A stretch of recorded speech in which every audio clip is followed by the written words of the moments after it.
शिवशरणात तथा नमस्कार शिवभक्त बंधू भगिनींनो, आज आपण शिवमहात्म्य या व्हिडिओच्या माध्यमातून समजून घेणार आहोत। विशेषत्वानं वारकरी संप्रदायातील संतांनी शिवाच्या संबंधाने जे विचार व्यक्त केलेले आहेत ते जास्तीचे विचार आपण या व्हिडिओमध्ये पाहणार आहोत। रामकृष्ण बदने या YouTube चॅनलवरती आपल्या सर्वांना मी मनपूर्वक या ठिकाणी सर्वांचं मनपूर्वक स्वागत करतो आणि आपण शिवस्तुतीनं या व्हिडिओला प्रारंभ करूया। कैलास राणा शिवचंद्र मौळी फणींद्र माता मुकुटू झळाळी कारुण्य सिंधू भव दुःख हारी तुझवीन शंभो मज कोण तारी तुझवीन शंभो मज कोण तारी तुझवीन शंभो मज कोण तारी अशा या कारुण्य सिंधू व भवदुःख हरण करणाऱ्या शिवांना मी सुरुवातीलाच या ठिकाणी शतकोटी नमन करतो।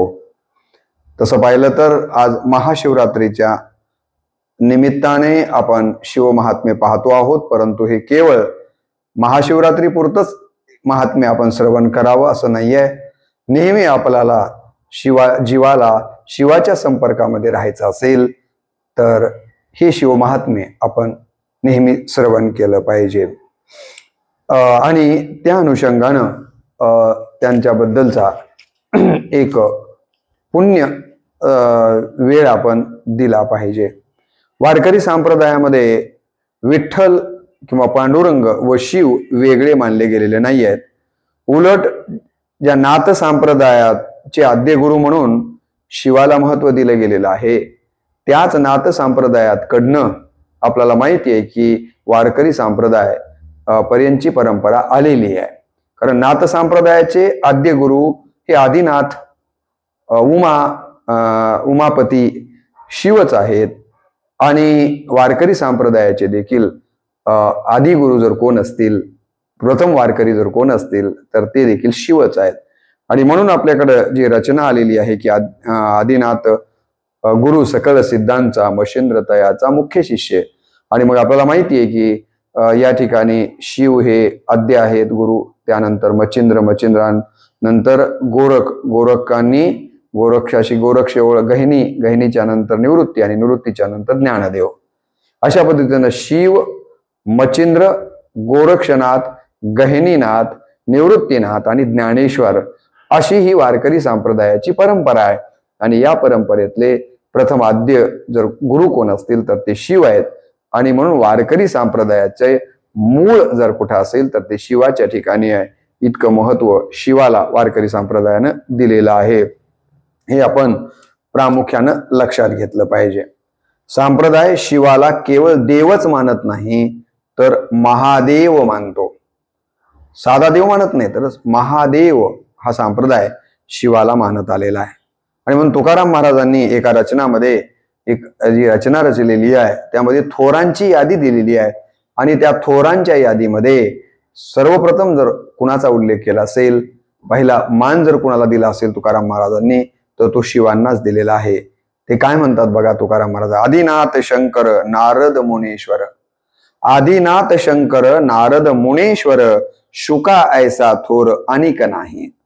कोण कोण थोर मानलेत त्यांनी तर त्यामध्ये नारदाला मानलंय, मुनीश्वराला म्हणजे शुकाला मानलेलं आहे आणि महत्वाचं म्हणजे आदिनाथ शंकर, पहिलं मान त्यांनी शंकराला दिलेला आहे, नंतर मुनीमध्ये नारदाला आणि त्यानंतर शुकाला दिलेला आहे। परंतु तुकाराम महाराज प्रथम मान थोरपणाचा शंकराला देतात किंवा शिवाला देतात, हे आपण विसरून चालणार नाहीये। नामदेव महाराज देखील या ठिकाणी सांगतात की शिवाच्या मुखी सतत प्रभू रामचंद्रांचं स्मरण चालतं, म्हणजे राम आणि शिव हे वेगळे नाही आहेत असं त्यांना या ठिकाणी म्हणायचंय। आणि म्हणून बघा आपल्याकडे जी नावं आलेली आहेत, शिवराम असं नाव मराठीमध्ये आपल्याला दिसतं, म्हणजे शिव आणि राम एकच मानून शिवराम असं नाव आलेलं आहे। त्याचं कारण हेच आहे की दोघांच्या मध्ये एकता आहे असं त्यांना म्हणायचंय। म्हणून नामदेव महाराज म्हणतात की गळारुंड माळा खापर हस्तकी, गळारुंड माळा खापर हस्तकी राम नाम मुखी सर्व काळ. कुणाच्या? शिवाच्या. कसा आहे तर गळ्यामध्ये रुंड माळा आहेत, हातामध्ये खापर आहे आणि मुखामध्ये जर शिवाच्या काय असेल तर रामाचं नाम आहे. म्हणून या दोघांच्या मध्ये भेद नाही आहे, दोघं एकच आहेत, एकमेकाला मानतात असं या ठिकाणी त्यांना सांगायचं आहे.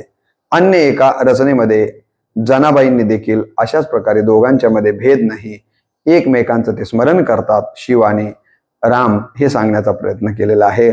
त्यांचं फार प्रसिद्ध भजन आहे, तुम्हाला सगळ्यांना माहित असेल. यापूर्वीच्या एका व्हिडिओमध्ये मी थोडक्यात ते घेतलेलंच होतं की श्रीराम जय राम जय जय राम, श्रीराम जय राम जय जय राम, भजन करी महादेव, राम पूजी सदाशिव, राम पूजी सदाशिव. श्रीराम जय राम जय जय राम, श्रीराम जय राम जय जय राम, भजन करी महादेव, राम पूजी सदाशिव. म्हणजे शिव किंवा महादेव हे रामाचं स्मरण करतात आणि प्रभू रामचंद्र प्रत्येक प्रारंभ कार्याचा करण्यापूर्वी महादेवांची पूजा करतात.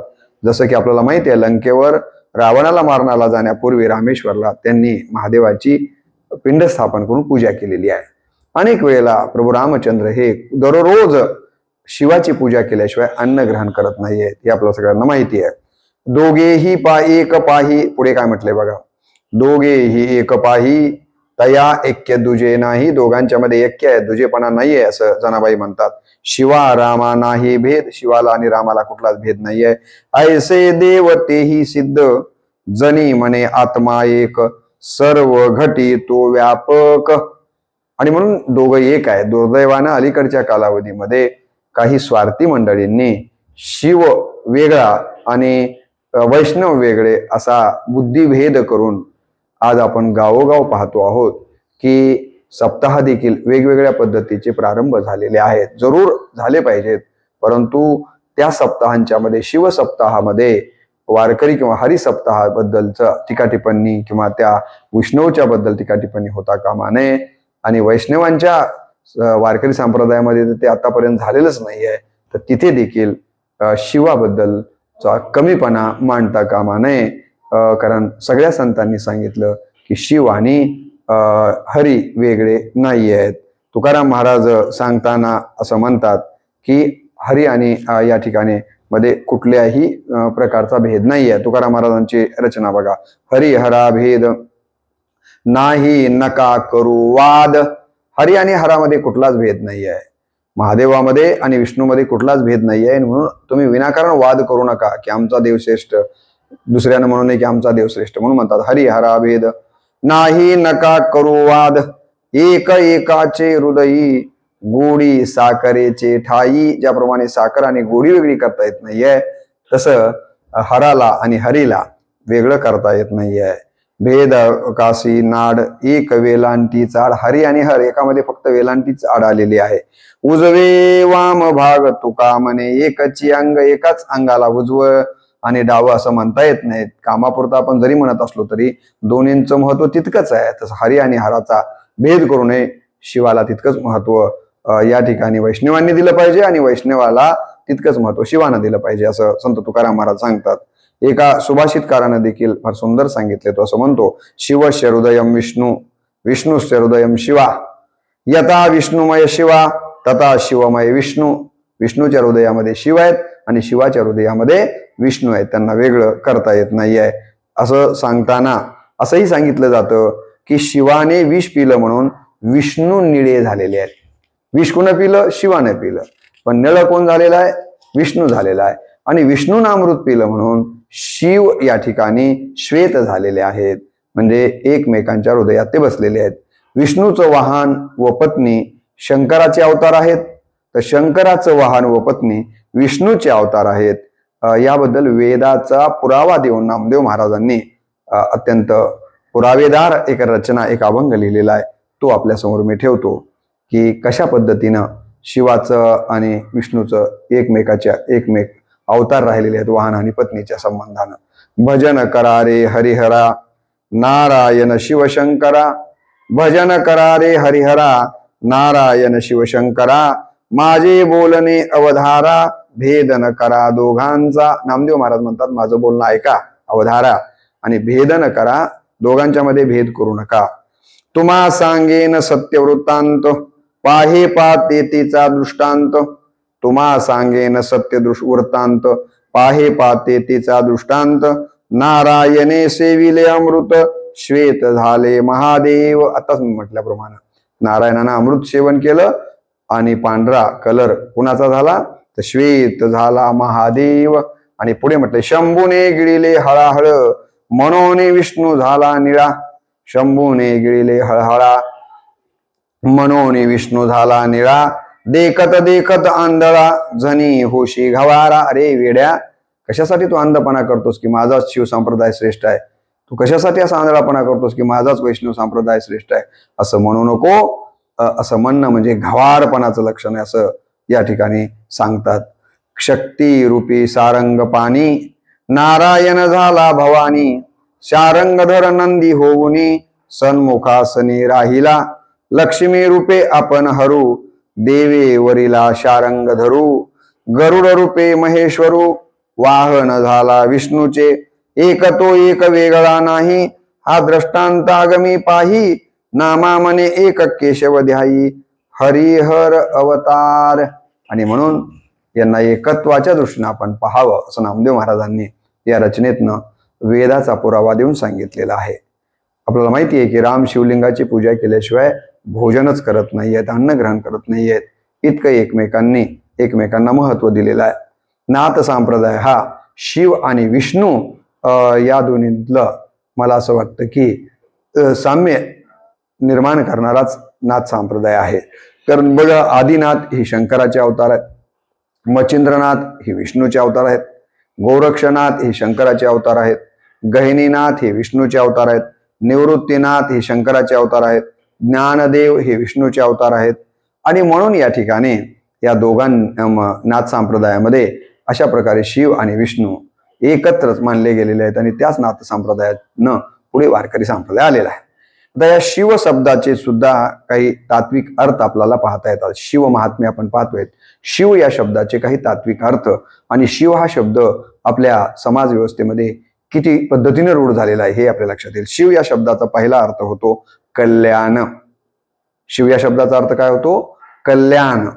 शिव नामाचा जप करणाऱ्यांचं कल्याण झाल्याशिवाय राहत नाही असा शिव या शब्दाचा एक अर्थ आपल्याला घ्यावा लागतो।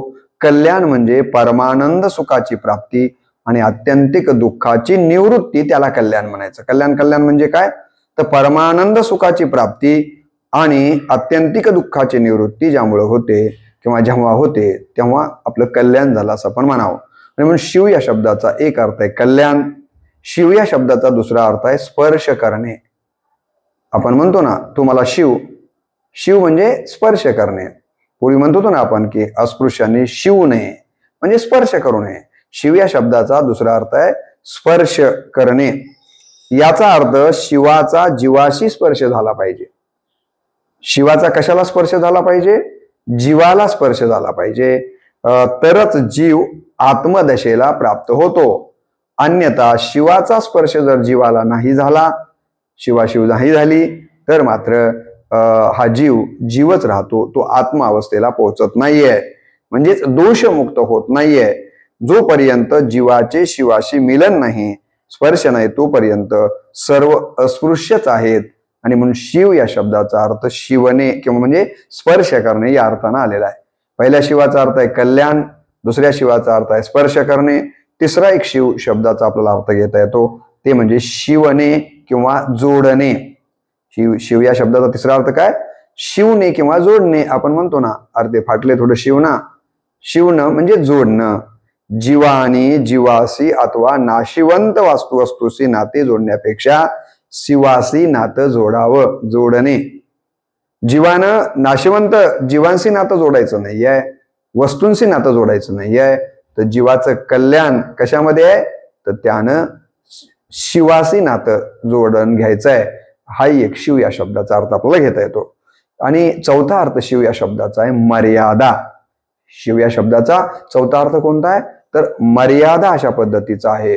आपण नेहमी म्हणतो बघा आमच्या गावची शिव इथवरच आहे बघा, याच्या पलीकडे मग त्या गावची शिव आहे. शिव याचा अर्थ मर्यादा, इथपर्यंतच. बरोबर आहे की नाही? तसं प्रत्येक गावची शिव आपण म्हणतो की नाही ब्रह्मदेवापर्यंत प्रत्येक जीवाची धाव ही कुठपर्यंत आहे तर प्रत्येक जीवाची धाव जास्तीत जास्त ब्रह्मदेवापर्यंत आहे. त्याच्या पुढे जीव जाऊ शकत नाही. तेथून पुढे जीव शिवच होऊन जातो. आणि म्हणून या ठिकाणी जीवाने शिव होईपर्यंतची मर्यादापर्यंत मोठं होण्याचा प्रयत्न केला पाहिजे. असाही एक शिव महात्म्यामधल्या शिव शब्दाचे आपल्याला 4 अर्थ पाहता येतात.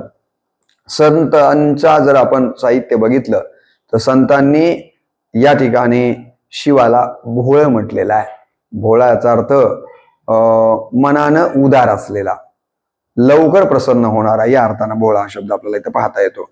नामदेव महाराज म्हणतात बघा, कैलासीचा देव भोळा चक्रवर्ती, कैलासीचा देव भोळा चक्रवर्ती, पार्वतीचा पती योगी राज, पार्वतीचा पती योगी राज. काय म्हणतात नामदेव महाराज की कैलासीचा जो देव आहे तो भोळा चक्रवर्ती आहे आणि पार्वतीचा पती आहे. अशा पद्धतीनं भोळा चक्रवर्ती हा शब्द वापरलेला आहे.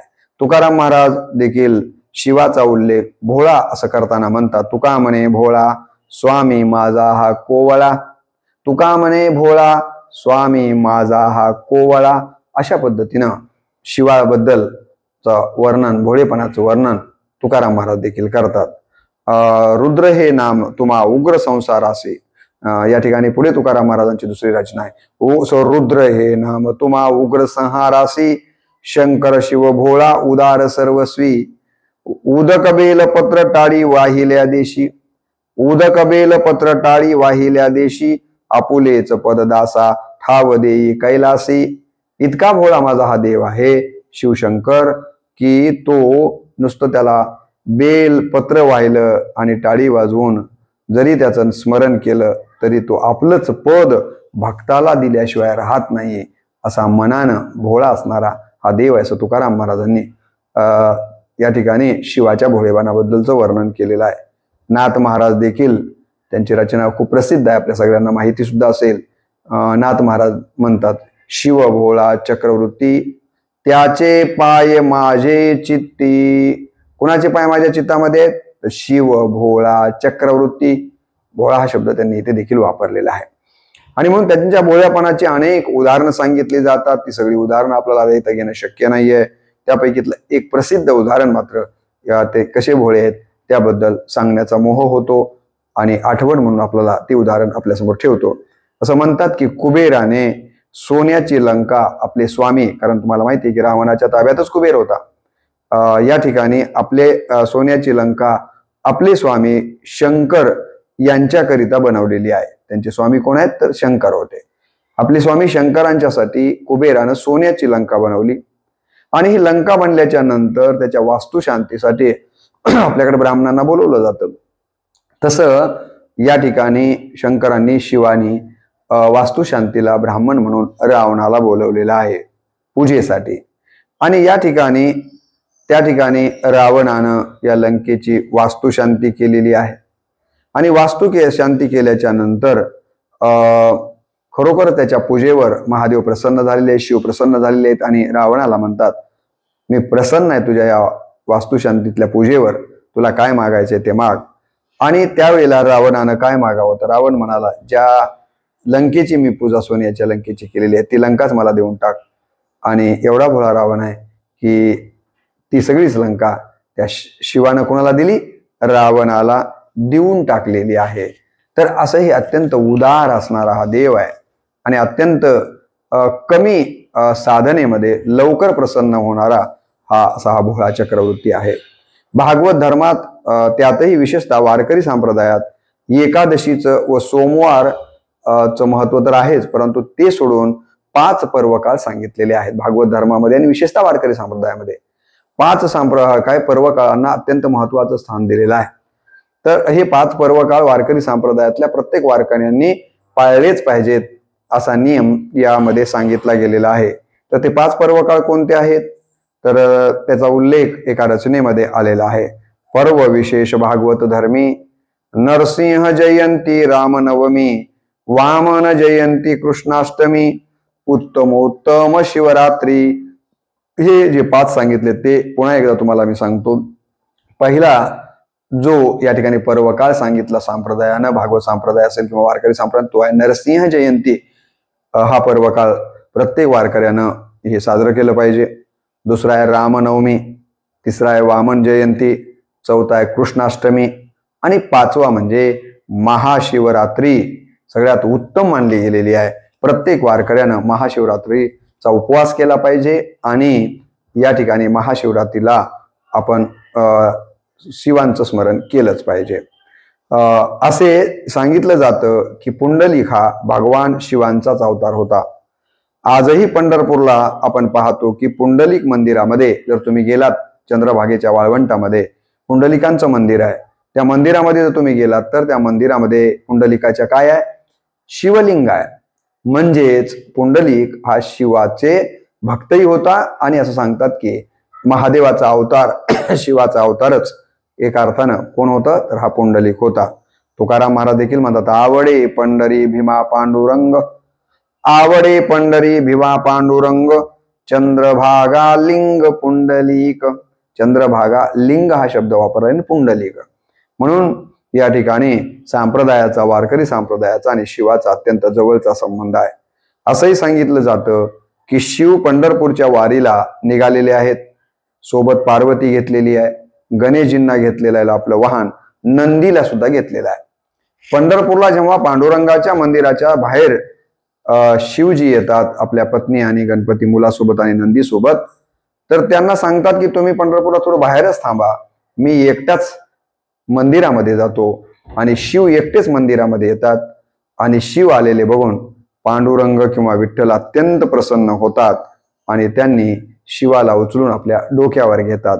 आणि म्हणून आजही आपण जर बघितलं तर पंढरीच्या पांडुरंगाची जर मूर्ती बघितली तर त्यांच्या मस्तकावरती शिवलिंग असलेलं आपल्याला दिसतं.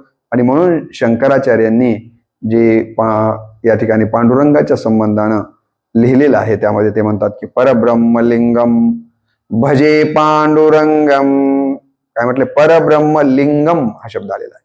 परब्रह्मलिंगम भजे पांडुरंगम. शंकराचार्यांनी जाणीवपूर्वक हा शब्द वापरलेला आहे. आणि म्हणून असं हे शिवाचं महात्म्य वारकरी संप्रदायातल्या संतांनी परोपरीनं वर्णन केलेलं आपल्याला पाहायला मिळतं. तर हे झालं वारकरी संप्रदाय मध्ये आलेलं शिव महात्म्य. आपण शिवलीलामृत हा जर ग्रंथ वाचला तर आपल्या लक्षात येतं की शिवलीलामृत हा मुळात त्या ग्रंथाच्या नावावरूनच लक्षात येतं की शिवजीच्या विविध लीलांचा अमृत शब्दांच्या मध्ये या ठिकाणी उल्लेख या ग्रंथामध्ये झालेला आहे. आणि हा ग्रंथ वाचताना संपूर्ण शिव, जरी आपल्याला त्यांचं सगळं चरित्र आपल्या समोर येत नसलं तरी बरंचसं काही शिवांच्या अवताराच्या संबंधाने आपल्याला माहिती होते. त्यांच्या लीलांचं वर्णन आपल्याला या ठिकाणी वाचायला मिळतं. त्यातले त्यात या शिवलीलामृतामध्ये मला असं वाटतं की नित्य पाठाच्या ज्या 42 ओव्या आलेल्या आहेत, प्रत्येक शिवभक्तानं दररोज या नित्य पाठाच्या 42 ओव्या दररोज त्याचं वाचन केलं पाहिजे अंतःकरणातून. आपल्याला जर वाचन जमत नसेल काही कामाच्या व्यस्ततेमुळे तर कमीत कमी या नित्य पाठाच्या 42 ओव्यांचं श्रवण तरी आपल्याकडनं घडलं पाहिजे. आणि म्हणून मी एक व्हिडिओ या नित्य पाठाच्या 42 ओव्यांचा जाणीवपूर्वक 10 मिनिटाचा बनवलेला आहे. आपण तो दररोज श्रवण केला पाहिजे जर आपल्याला खऱ्या अर्थानं शिवाचा आशीर्वाद आपल्याला घ्यायचा असेल आणि आपलं आध्यात्मिक आणि प्रापंचिक जीवन थोडंसं ऊर्ध्वगतीला घेऊन जायचं असेल तर हे अत्यंत महत्वाचं आहे.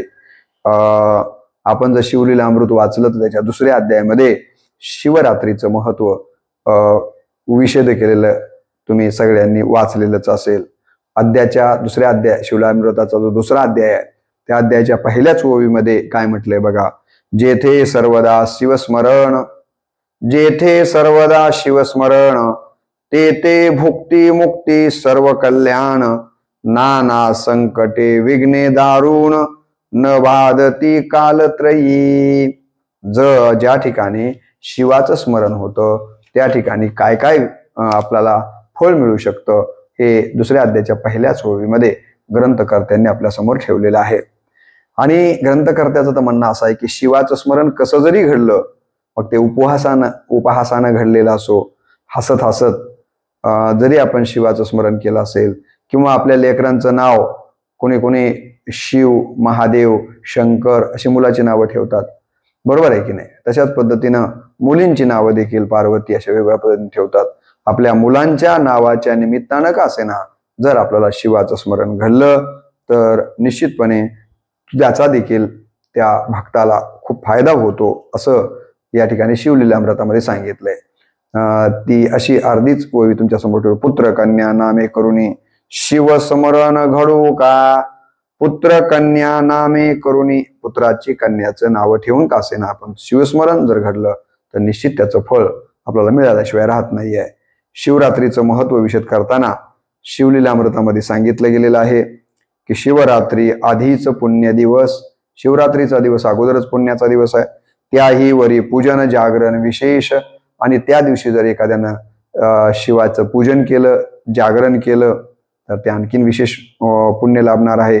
त्रिकाळ पूजा आणि रुद्रघोष, जर 3 काळ त्या दिवशी पूजा केली आणि रुद्राचा घोष केला तर त्याच्या पुण्याला पार नाही आहे असं या ठिकाणी शिवलीलामृतामध्ये या शिवरात्रीच्या पूजेचं आणि त्या ठिकाणी रुद्रघोषाचं महत्व विशद केलेलं आहे. या शिवरात्रीचं व्रत कोण कोण करतात याबद्दल देखील फार महत्वाची ओवी शिवलीलामृतामध्ये आलेली आहे की हे शिवरात्रीचं या ठिकाणी व्रत कोण कोण करतात. तर ते म्हणतात वशिष्ठ विश्वामित्रादी मुनीश्वर, वशिष्ठ विश्वामित्रादी मुनीश्वर, सुरगण गंधर्व किन्नर, सिद्ध चारण विद्याधर, शिवरात्री व्रत करिता. ती कोण कोण करतात? वशिष्ठांनी शिवरात्रीचं व्रत करतात, विश्वामित्रांनी केलेलं बी आहे आणि आताही ते करत आहेत, अनेक मुनीश्वर करतात, सूर म्हणजे देव करतात, गंधर्व करतात, किन्नर जातीतले लोक करतात, सिद्ध करतात, चारण करतात, विद्याधार करतात, असे सगळेच जण शिवाच्या या ठिकाणी रात्रीचं स्मरण करतात, त्यांचा नामजप करतात आणि पूजाविधी करतात. इतकं शिवरात्रीचं अनन्यसाधारण महत्व आहे. अशा या महाशिवरात्रीस तर विशेषत्वानं आपण शिव महात्म्य वर्णिलंच पाहिजे, वाचलंच पाहिजे, त्याचं पठण केलंच पाहिजे. नसेल तर कमीत कमी अशा शिवस्मरणाशी संबंधित असलेले जे काही व्हिडिओ असतील त्याचं श्रवण आपण केलं पाहिजे, किंवा मंदिरात जिथे कुठं या संबंधानं कथा कीर्तन वगैरे असेल तर त्याचं देखील आपण श्रवण केलं पाहिजे. म्हणून असं म्हटलं गेलंय की धन्य ते शिवरात्री व्रत, श्रवणे पातक दग्ध होत. हे शिवरात्रीचं व्रतच असं धन्य करणार आहे की या शिवरात्रीच्या व्रतामध्ये शिवाचं जर चरित्र कोण श्रवण केलं तर काय होईल? श्रवणे पातक दग्ध होत. या ऐकण्यामुळं त्या व्यक्तीचं पाप दग्ध म्हणजे जळून जातं.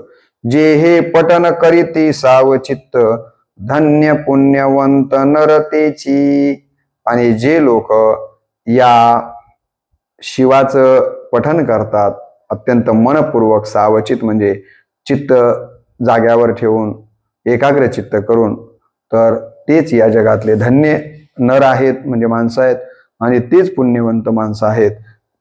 अशा प्रकारे या ठिकाणी शिवाच्या स्मरणाचं आणि त्यांच्या पठणाचं महत्व इथं सांगितलं गेलेलं आहे. आणि मी आपल्याला यापूर्वीही म्हणालो की शिवस्मरण घडवण्यासाठी, त्याची भक्ती करण्यासाठी सगळं जरी शिवलीलामृत आपल्याला या ठिकाणी वाचणं नाही झालं, श्रवण करता नाही आलं, तर कमीत कमी नित्यपाठाच्या 42 ज्या ओव्या आहेत त्या तरी आपण दररोज वाचल्या पाहिजेत. अंतःकरणातून कमीत कमी त्याचं दररोज श्रवण तरी आपल्याला किती जरी काम असलं तरी घडलं पाहिजे. असं जर झालं तर मी म्हणाल्याप्रमाणे आपल्या मनोकामना, मग त्या आध्यात्मिक असतील, प्रापंचिक असतील, त्या पूर्ण व्हायला वेळ लागत नाही. आणि आताच्या ताणतणावाच्या जीवनामध्ये मनशांती लाभायला देखील वेळ लागत नाही आहे. आणि म्हणून आपण या नित्यपाठाच्या 42 ओव्या आणि वेळच मिळाला तर शिवस्तुती देखील आपण आवर्जून वेळ काढून म्हटली पाहिजे. आणि ह्या दोन्हीही गोष्टींचे व्हिडिओ मी जाणीवपूर्वक या ठिकाणी आपल्या बऱ्याच लोकांना कामाच्या व्यस्ततेमुळं ते प्रत्यक्ष वाचणं होत नाही. त्यामुळं जिथे कुठे असाल तर जशा अवस्थेमध्ये आपल्याला श्रवण करता येईल तसं आपल्याला श्रवण करता येईल म्हणून या 42 नित्यपाठाच्या ओव्यांचा हे व्हिडिओ बनवलेला आहे आणि शिवस्तुतीचा व्हिडिओ माझ्या रामकृष्ण बदने या युट्यूब चॅनलवर टाकलेला आहे. आपण या दोन्ही व्हिडिओंचं दररोज श्रवण करावं अशा प्रकारची या ठिकाणी आपल्या सगळ्यांकडनं मनपूर्वक अपेक्षा व्यक्त करतो आणि महाशिवरात्रीच्या आपल्या सगळ्यांना मनपूर्वक शुभेच्छा देऊन हा भोळा शंकर आपलं आयु आरोग्य अबाधित राखेल आणि आपल्या जीवनामधला अविवेकाचा जो काही अंधार आहे तो काढून टाकून विवेक दीप उजळवेल, दुरितांचं तिमीर नष्ट होईल आणि स्वधर्माचा सूर्य प्रकाशित करेल अशी अपेक्षा व्यक्त करतो आणि याच ठिकाणी या व्हिडिओला पूर्ण विराम देतो. शंभो हर हर महादेव.